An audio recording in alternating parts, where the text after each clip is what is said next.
So, welcome everyone to our Study Abroad podcast series. So, today we have Adarsh Dwivedi on our podcast. So, welcome Adarsh to our podcast. Yes, thank you so much for reaching out. So, Adarsh, we have some questions for you, and then we'll be having some discussions based on those questions. So, Adarsh, you spent one semester at the university in UK. So, could you tell us a bit about when was the very first time you thought about going abroad for the first time? Sure, sir. So basically, I'm from a very humble background, and I did not even think about it would be possible this early. But then there is a program, and like past graduates from my college as well. They went in like for to study one semester, approx 2 months in University of Oxford, which is 100% covered and fully like scholarship and all is provided. So I just came to know from my senior, and like she told me I went there and all, and I was like, okay, it's like it doesn't require a lot of things. It's like if you have a decent enough profile, you can apply.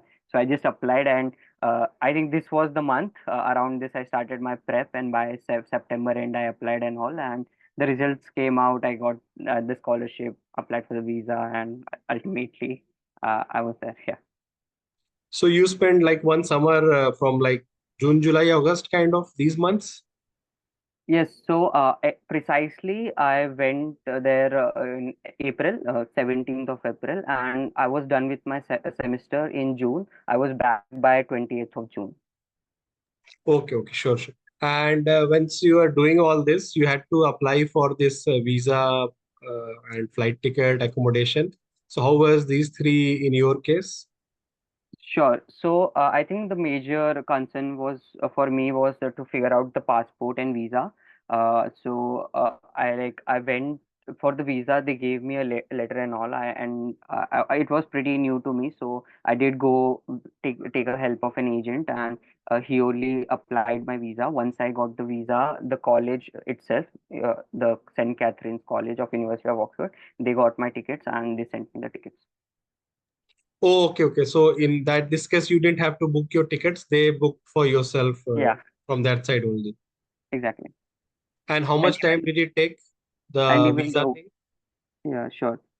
So it took around after the application, I received my visa within 20 days. Okay. And which flight did you, I mean, did they book for you in your case? So it was from Mumbai to directly London Heathrow Airport. It was British Airways. Yeah, it was economy, I guess. British Airways. Sure, sure, sure. So this was your first international flight that you took, I guess. Yeah, not just me, but I guess in my family as well. First time, So you are the first one to open the account of going abroad. yeah. Yes. Okay, so you took this flight 8 to 10 hours roughly, and then you got down at Heathrow. Were you a bit lost at the Heathrow airport? Was that airport too big for you, and how did you manage to reach Oxford from there? Yeah, so I guess that's a really great question because like once I reached like it was all alone, like there wasn't so much of a companion. There was one student as well. She also got the scholarship, and she did accompany me, but like she was also pretty new to that. And we were like after landing there was a lot of queue, immigration and all. And at the immigration they stopped me, like they asked me some question, and there was I think different details in my application. So one was my scholarship amount, that was approx 15 16 pounds, and one was my stipend amount. So they got confused, like is the college paying you this and this or one of this? So they held me over there, and I was pretty not scared, but like yeah, like the heart started beating. I'm like, will they stop me? But eventually it got sorted out, and they let me. After that, the biggest shock was the temperature. It coming from Mumbai to suddenly 6 degrees Celsius was yeah, it was little difficult for me. Yeah. And from the Heathrow, how did you reach Oxford? We took a bus and till Oxford city center, and then after that a taxi. So this bus was available at the airport itself? Yes, yes, just 5 minutes once you exit the airport, there is a bus stand and it will directly take you to Oxford. And it's pretty cheap as well. Okay, okay. So that was this was like your first bus ride in UK. Yes. And how much time did it take you from the Heathrow Airport to the Oxford city? It's approx 1 hour, 1 hour, 30 minutes. Like that. Okay, okay. And once you reached your Oxford city, you already had an accommodation booked. And how Yes, was this accommodation booked for you? yeah. So once I reached Oxford City, and then I went straight with the help of a taxi straight to my college, which is St. Catherine's. And over there in the receptionist, well, I told my name, and my room was already booked, and I have already pre-signed. It was a hostel dorm, but it was quite nice. It has a bed, like a proper bed and all, and it was like the bathroom was also attached. So it was a great thing to have. So this room was shared or it was like an individual dorm kind of? Yeah, so it is pretty interesting. Like in Oxford, in 90% of the colleges, you have individual rooms. You might share a common room or like a study room, or sometime you might share bathrooms as well. But the room is always individual, 90% of the time. Okay, okay. And so once you settled there, you had to probably do some cooking, cleaning, laundry, etc. And were you used to any of them, or you had to do all these three by yourself for the first time? Oh, that would be a pain, but like thankfully, like in the room I like resided, so it was like there would in weekly the a maid would come in, she would clean out and everything, and for the food, I was also getting the stipend in like the canteen. They wouldn't provide me with the money for the food. They directly put in my ID card, so that's a card you use for the canteen and the doors as well for the lock as well. So from that I could eat. So there was not much to do. Yeah, I did have to do my laundry, but that was quite easy with the washing machine. But the food that they would be giving was a bit British food. How did you cope up with the food change? Yeah, so that was difficult as well initially, but I think after a while I got used to it. And at times we also would go out and eat for a change. But the food was let's say it was at least good in terms of nutrition. So I did have those only. And you also got some cash every month in your bank account or something to take care of other expenses? Yeah, so like every twice a week, I would get a stipend of approx 150 pounds in cash in hand. That could be used for traveling or some other expenses, groceries if you want to cook something as well. And 80 pounds, 70, 80 pounds separate on my, as I said, ID card, bought card, which I could use directly in the canteen. Okay, okay. And this was given like in cash, or you had to open a bank account for this? No, I was handed over in cash only, the whole amount, 150 pounds. And how many students like this were there? Did you meet any other student who got scholarship like you did? So the program, like the scholarship program, which I got is like Donal and Betty Keating scholarship. We are called Keating scholars, and every year one or two people from India are selected. So this year, like last year, it was me and one more student from St. Xavier's. But she was a third year graduate. She like after giving her exam, she came. And what is the criteria of this scholarship? Like, is it available to engineers, commerce student, science student, or any student? Any students, I think the only criteria is that you should be in your college, as in you shouldn't be graduated, because like when you apply for the visa, you have to state that I am like I will be coming back for this and this reason, because I have a year left or I have to collect my graduation certificate, whatever. And apart from that, it's like you should have some sort of a disadvantage. So this scholarship is for people who have certain disadvantage. It could be financial, emotional, you could have lost your parents or something, a disability, anything. And it's not like specifically stated you should have like this limit, but they when they judge the profile, they see okay, like this is a pretty like decent disadvantage, and then they might consider your application. And you got to know about this from like your seniors who have been there, right? Some of them. Yeah. Okay, okay. So this was this the good thing is I mean, lesson is like some of your seniors might always be guiding you on some of these kind of programs. So always stay in touch with seniors for advices in general. Yeah. So were you very thankful to your senior for introducing you to such programs?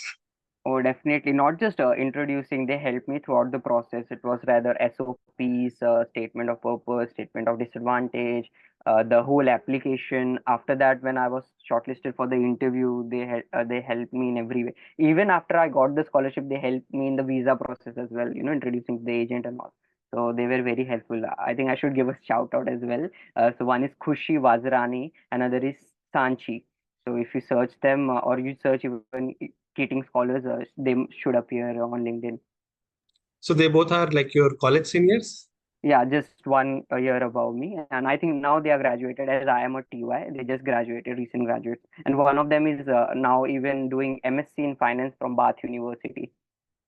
Okay, okay. So they also used this experience to do a full-time study abroad program later. Yeah, Yes, that's also an advantage for the audience understanding also that if you do such things as a profile building exercise, this could be a bit helpful for your future masters or PhD programs also. definitely, definitely. Sure, sure. So, do you also have any study abroad, masters, PhD, or anything like that as a career path goal? So currently, I'm doing bachelor's in management studies, and I'm quite interested in strategy consulting roles. So I will be appearing for CAT this year, if everything goes well according to the plan. So I might do my MBA from like India only, but if it doesn't go well, so maybe after getting work experience from abroad. Yeah, yeah, sure. So we see that usually this like University of Oxford or like a lot of other colleges in QS ranking wise, if you see most of the top colleges, the top 100 college are usually not within India, depending on which rank you see. So this is also one reason why people think that okay, fine, if I am getting an offer from abroad and if I can afford it and things like that, why don't I just go to a better ranking college, etc. and maybe those things. But obviously, India has its own advantage and all. Sure. Okay. And once you were there, you had some classes and all in Oxford. How do you see the differences in the education system of, let's say, Oxford versus India? And Oxford is, usually like in general, like coming in like top five college of the world in most ranking systems. So how do you see the way they teach there and the way you are taught in India? Sure. So the pool of people which I was usually around were visiting students, right? They were from different countries, from Singapore, Hong Kong, US. So I got to know a lot about different education system as well. So everyone was like Oxford is pretty different in their terms of education. Even people from Harvard Institute, Chicago, and all, they also said that there is some like a lot of uniqueness in that. So what happens is in Oxford, you are assigned a tutor. So simply like if like for example philosophy, I was doing a philosophy as a minor over there. So I had this tutor, he was assigned to me. What happens is in the start of a week, he will have a lecture just one on one. All right, I am there and he's there. And it first was introduction, and that time he told me what will be the course and what the structure and all. And then he gave me an essay and some material, certain material to read from it, like a question for the essay and its material. So my task for that week was to understand and read the material and try to answer that question in any best way possible. So after that week, I will again have the session with the tutor, and we will sit one on one. He should like, I have to send the essay prior to the tutorial.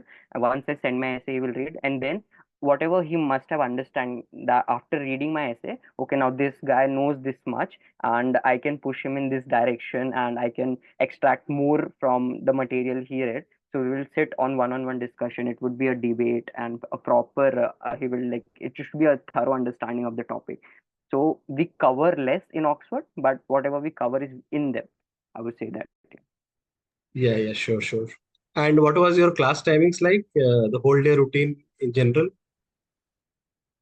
Okay, so as I told you, I only had two tutorials in a week. So it was just two, let's say 2 3 hours in a week of a proper tutorial. And apart from that, what happens in journal lectures happen, so you can sit in lectures, but they are not mandatory.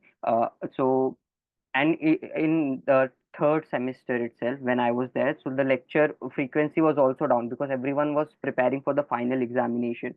So that was one thing. So it wasn't very rigid in terms of timing. It's very flexible, and even if you have something very important, let's say a game that day, you can also email your professor to maybe shift your timings a bit and there. So that is also one possible scenario.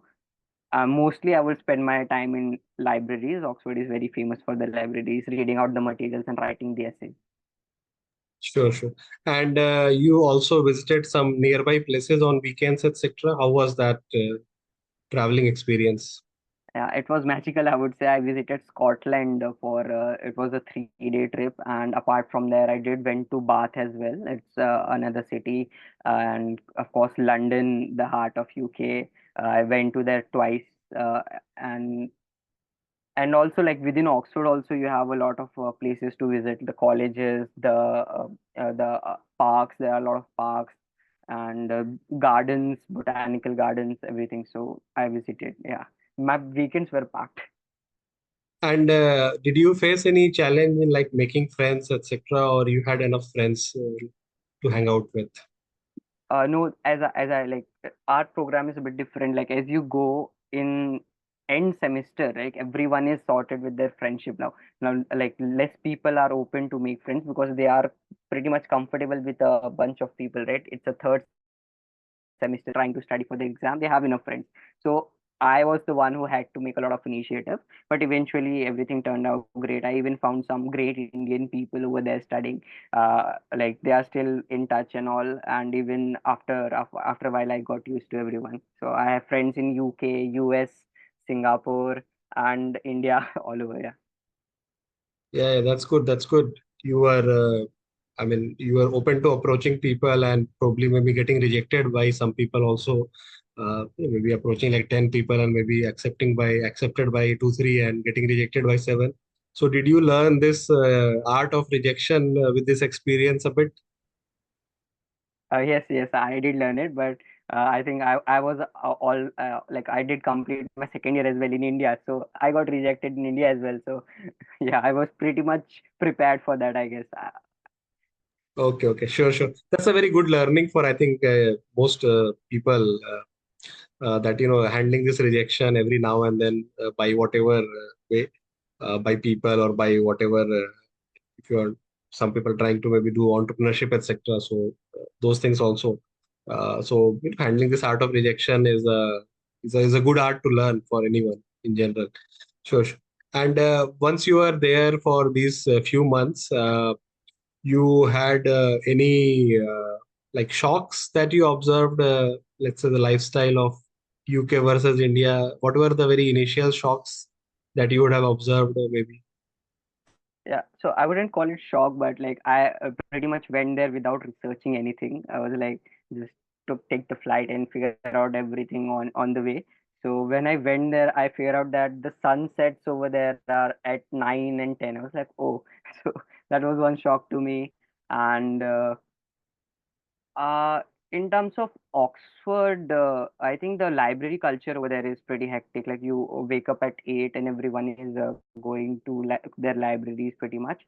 And apart from that, I think I think this much was pretty much. And I also love sports, so I was also doing sports over there. So So that like team. calling professors by their first name or something, was that something a shock or surprise? No, I think it should be, but after seeing a lot of movies and series, I'm quite used to that. Even they call their parents with their name, so I guess it's fine.